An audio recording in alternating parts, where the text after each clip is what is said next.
Did I scare you? Good. Now you know exactly how I felt when I saw the absolute demonic stupidity of this Reddit post from r/World of Warcraft. Genuinely terrifying. Look, I was actually planning to chill with the negative retail videos until midnight dropped. With some of the new cinematics they released lately being very good, I even started having these insane dreams where I might make some positive videos about retail. I know, crazy timeline. But we'll see. Only a few days left until we poor peasants get to play midnight as well. But that plan kind of died out the moment I made the mistake of opening r/WoW a few days ago. Yeah, I know, I should have known better, but I found this post and it's so unbelievably stupid. I had to make a video about it. Not just about the post, but about how immersion breaking and soulless that part of retail actually is. The part that the post is talking about. Yes, I actually got rage baited. Here is the post. Stop the video for a second, it's a short post and read it for yourself. As you can see, it has over 6k upvotes and still climbing. Wow. And don't get me wrong, I don't even like the classic community that much. I'll probably make videos about them too at some point because they absolutely have their own issues, but classic really feels like the older child here, right? Stupid and toxic, but mostly visible inside the privacy of their home. You actually have to go and play the game to see that part of the community. Meanwhile, retail is the kid who grew up with a phone and an iPad, and now their entire stupidity is permanently online for everyone to see and enjoy. The post itself is just dumb, okay? But even beyond it being dumb, trashing Vanilla's leveling and journey while defending the dead, soulless, immersion breaking boredom fest that retail turned that part of the game into is insane. You can roast the classic rotation, you can roast the endgame in classic, that's fine, but this? Holy shit. At first I wanted to do the obvious thing and compare how you start in vanilla versus how you start in a modern retail expansion, specifically the War Within. Scope, tone, vibe, all of that. But honestly, this post already rage baited me, so I figured the least I could do was not to get rage baited in the most obvious way. Instead, I said screw classic, fuck it, and compared the first quests in the War Within to the opening quests in Burning Crusade and some early Cataclysm areas. The full experience, not just the story or the scope of the threat. I also played through the Borean Tundra in Wrath of the Lich King, and it all applies there too. But I'm skipping that, so this video is not 3 hours long. So let's begin. Also, I'm an idiot and I deleted a bunch of my footage, and half of what's left is low resolution because again I'm an idiot, so the editing won't be amazing. Feel free to use this as second monitor content while you play, clean, run errands, whatever. Let's start with the War Within. First of all, I had no idea which quest even started the expansion because the moment I hit 70, I got 3 different ones related to the expansion. One was a story catch-up, so I skipped that, but the other 2 looked both legit, so I just did both. The first one is a scroll in Ogrimmar from Khadgar, probably the most powerful mage alive, asking specifically for us to meet him in Dalaran. He also mentions that Illyria Windrunner, another insanely important and powerful character, is also on her way. So we get there and Illyria is already waiting, but she decided not to go in until we arrived, which makes sense. I am the champion of Azeroth after all. What? What do you mean my slash blade on this character is under 24 hours? I clearly earned this respect. Anyway, we go inside and we learn about the big bad villain of this expansion and how they need to be stopped because this is an universe-ending threat. Jaina is also there, the only mage who can rival Khadgar and one of the most influential figures in the whole alliance. We appear in the cutscene for like 2 seconds, but nobody reacts to us at all. They greet each other, ask how they've been, all that stuff. Not a single word is spoken to us. A dead rat in the corner would get more attention once it starts smelling bad. And yet, I was called here specifically. That's weird. I really hope these powerful people aren't just summoning me everywhere so they can give me tasks while they sit and do nothing. That would be so bad, so immersion breaking. But surely that's not what's happening. Anyway, we get to Telogrus, another super important lore location, and talk with Magister Umbric, another powerful and important character, and we talk with him about this new cosmic threat. He and Deliria have a deep, chill conversation while we go and do the work, closing some void rifts and interrogating the void walkers. Very quickly we learn about Xalatath, which should be a huge deal and we should be scared because she's gonna end the universe. But it's fine, because in about 20 minutes of gameplay we get promoted from Champion of Azeroth to Champion of Fate. Nice.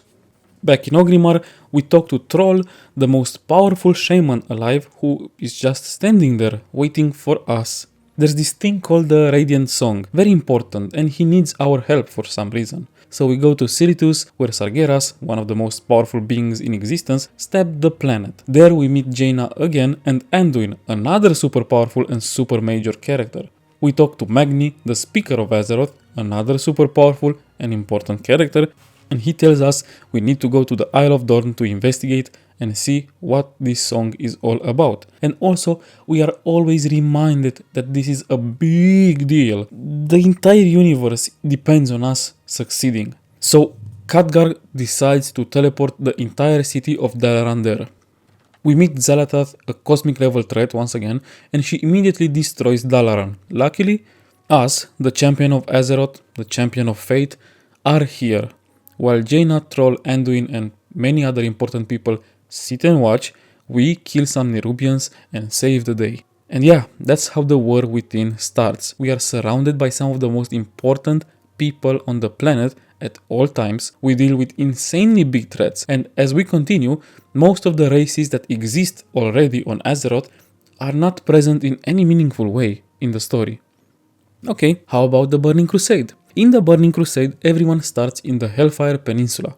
From the very beginning, nobody's constantly name-dropping Illidan or Kel'Thas. Nobody's obsessing about how every single move we make is directly about stopping the big villains, and we're definitely not called Hero of Azeroth, Champion of Azeroth, Champion of all realities, whatever other bullshit. Yes, as you progress, you get more respect, but you earn it. And we are not surrounded 24/7 by super important characters like Jaina or Troll telling us what to do while they literally do nothing. Most quests are about Hellfire Peninsula itself because, big surprise, even if the Legion, Illidan, Kel'Thas, Magtheridon, whatever are huge problems, Outland comes with its own issues first, of course. The fucking quest givers straight up say this. They mention Kel'Thas, yes, but also say that dealing with him it's impossible at this point. We just landed here on a hostile alien world and everything around us is on fire. The orc commander mostly deals with the Bone Chewer clan, cannibalistic orcs who literally wear the organs of their victims as ornaments. They're scavenging old war machines along the Path of Glory, this massive road made from the bones of slaughtered Draenei, including women and children. Remember when Warcraft had this kind of stuff? Yeah. And if you actually read the quest text, the orcs constantly talk about honor, fighting to the end, dying in battle, blood and thunder, glory to the warchief. They call you brother the same way they mention Troll, the warchief, as their brother, and focus all the time on destroying the enemies of the Horde and protecting the Horde. You can feel the orcish culture and the orcish way of thinking. Then you get some troll quest givers, and that's where you finally interact a bit with the Legion. If this was retail, the first quest would be killing Sargeras, fucking his corpse, and stealing his girlfriend. In TBC though, you're dealing with low-ranking demons and just sabotaging some war machines. The trolls aren't obsessed with honor like the orcs, they're just kind of unhinged. The guy sounds like he's having the time of his life fighting the most dangerous force in the universe. There are also goblins. One is just super happy that he gets to build bombs and war machines that kill people, and he sends you to blow up some alliance cannons that are getting a bit too close to the Horde base. Then he gets super excited telling you that it was so awesome to see the explosions from so far away. The other has a broken shredder and some kidnapped workers, so you literally have to dig through shit to find his keys, rescue the peons that were stolen from him, fix his machine so he can make some money again. The Forsaken are exactly what you'd expect them to be. One wants fell orc blood for research and is way too excited about getting to finally work with blood. Another one is studying how Draenei become broken ones, so he makes you gather demonic essence and forces his Draenei prisoner to drink it. The experiment kills the Draenei, and the only reaction the undead has is like, well, now I need a new Draenei. But there's also a more grounded Forsaken that asks you to deal with the ghosts of the first Alliance expedition and eventually convince the ghosts to help you out. There are some Taurens that work with the Cenarian post, and they are focused on understanding and healing the corrupted wildlife. They want to defend against it better, but also restore what they can. And then you have the Blood Elves, who immediately complain that everyone else is super dirty and super stinky, but they're also the most organized, focused on securing the area for the Sindorai pilgrims coming from Azeroth. You deal with the Alliance, the Rock Flayers threatening the route to Zangarmarsh, but also with Draenei that are trying to cleanse the pools of Agonar. The Blood Elves think that's a waste because there must be some power worth taking from that corrupted area. And that's most of Hellfire. The threats are local, but they grow. We do eventually fight Mactaridon, but at the start we just arrived in a hostile world and there's a mountain of problems before we even get close to the big ones. We are also not being micromanaged by Troll and Jaina every 5 minutes. They exist, but you can imagine that they are somewhere else, probably doing something actually important, not babysitting us like we are the main character all the time. And you really get to see the Horde and its different cultures. The Orcs value honor and war, the Trolls are chaotic, excited and energetic, the Blood Elves are efficient but arrogant and reckless with magic, the Forsaken are cruel and dark but also very intelligent, the Tauren try to protect and understand what is left of nature, and the Alliance side is similar. The story isn't about cosmic nonsense yet. It's about a dangerous world, real problems, and distinct people dealing with them in their own ways.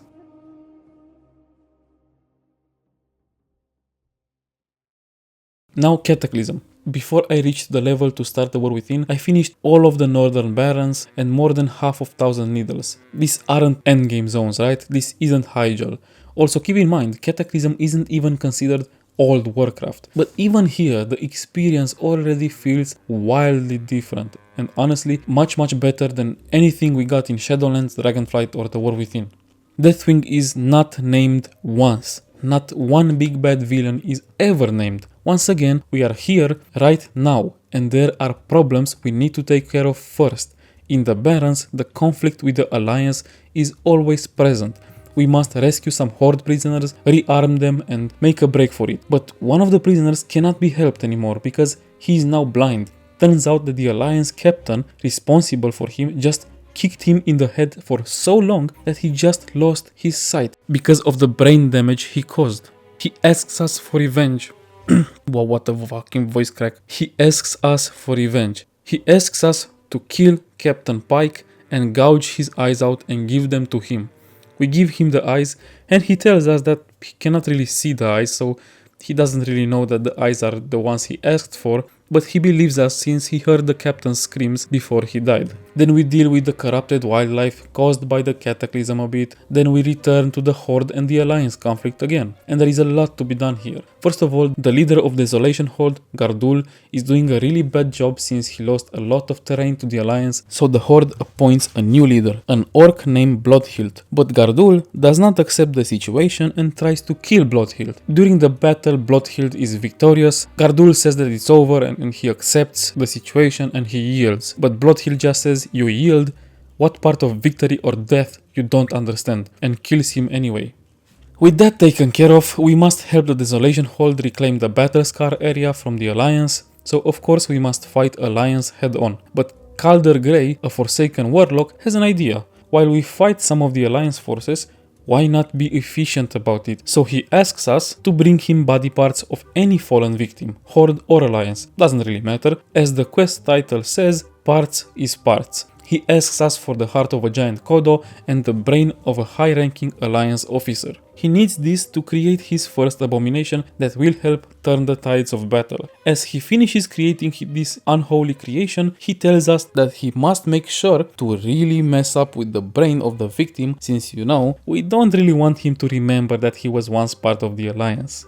Later on, we also need to help a small group of Taurens that decided to take revenge on the dwarf army at Baal Modan. What we know is that they do feel a bit bad for being led by vengeance, but conflicted as they are, they do realize this cannot be ignored anymore because too many members of their families died. But this is just a small group of them, some already died and some, including the leader of the group, are wounded. He has been shot, so he asks you to deal with the dwarves. You do, but at the end of it all, his comrades realize that he's not gonna make it, he's gonna die. So they give you the bullet that killed him and ask you to get it to his family when you can, since they will surely want to have that. And finally we stumble upon Mankrik, the guy that lost his wife during vanilla. He also has a short questline for us. He's nothing but rage right now. He wants to kill every Quillbore in sight. As you find him, he's fighting a bunch of them, basically awing them down.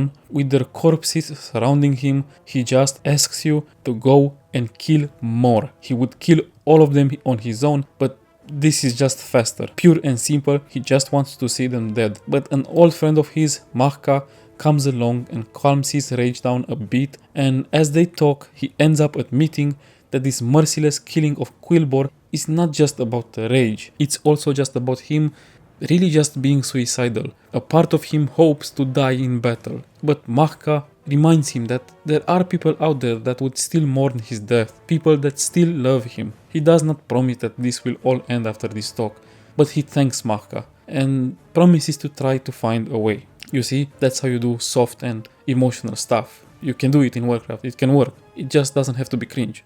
Anyway, as we move in Thousand Needles, it's all a shit show, because this is all about goblins and gnomes. First of all, there is this huge boat led by a goblin and a gnome, and they really don't see eye to eye. First quest is simple. You must go to the bar of the boat, buy a drink and smash it in the head of any gnome to start a bar fight. Why? Why not? Then you help a goblin craft a boat for you so you can easily move around the area. Then you take care of some pirates that attack the ship, and later you realize that some of the centaurs survived the effects of the Cataclysm as well. And it turns out that their new base is built on top of a great oil mining location. So both the Horde and the Alliance want that oil, and they send some diplomats to try and strike a deal with the Centaur to let them get oil out of the area peacefully. The Goblin guy charged with this task sent by the Horde wants to know what the Alliance is offering first, so he can make his own offer based on that. So we steal the Alliance offer, and turns out that they have a lot more money than what this Goblin could ever offer. So we basically get a bunch of worthless rocks and try to make them look like gold pieces. But the centaur are not fooled and they find out. So, of course, what other choice do we have than to just kill all the centaurs and steal their oil? Incredible. Anyway, I haven't finished Thousand Needles yet. This is where I left off for the War Within. So, again, in the Cataclysm areas, we are once again met with a bunch of different quests from different races, asking us to take care of a bunch of different things. Every single area is deeply affected and shaped by the Cataclysm, so by Deathwing. But Deathwing isn't here, is he? The Alliance is though, pirates are as well. There is also oil to be gathered, and the effects of the Cataclysm are here too. And we must deal with all of this. What you can see in all of these older expansions is that the scope is much more grounded, much more local. The threats are not cosmic, the quest givers are not part of the top 10 most powerful people on Azeroth, the big bad villain of the expansion is not always present and always mentioned, and all the races are still present, relevant and distinct from one another, actually making this world be an inclusive and diverse place. In the War Within, the first few quests are all about dealing with some absolutely gigantic threats and somehow still managed to make them boring as fuck. And after that, it's all about the Earthen for a while, the new shiny race. And after this expansion, they are dead and forgotten like all the other races because we must make room for the other elf or dwarf slope reskin. They are bland, boring, forgettable. No other race gets to shine, there is no kind of identity at this point, it's all just a huge blob of grey slope with absolutely no fucking taste. The villain is always there, but also extremely incompetent since they never actually succeed in doing anything to us or to anyone. We always just get away like it's an episode of Scooby-Doo. And the big powerful allies are always there, but only to exploit us while they do absolutely nothing and just watch. Modern WoW tries so hard to be epic that it forgot to be fun. Meanwhile, Cataclysm, for example, has you starting a bar fight for absolutely no reason, and somehow that's more memorable than fighting cosmic void gods. Such a stupid post, and I did get rage baited by it. Anyway, hopeful that Midnight is better. We'll see. I kind of hear good things so far. Till next time, peace.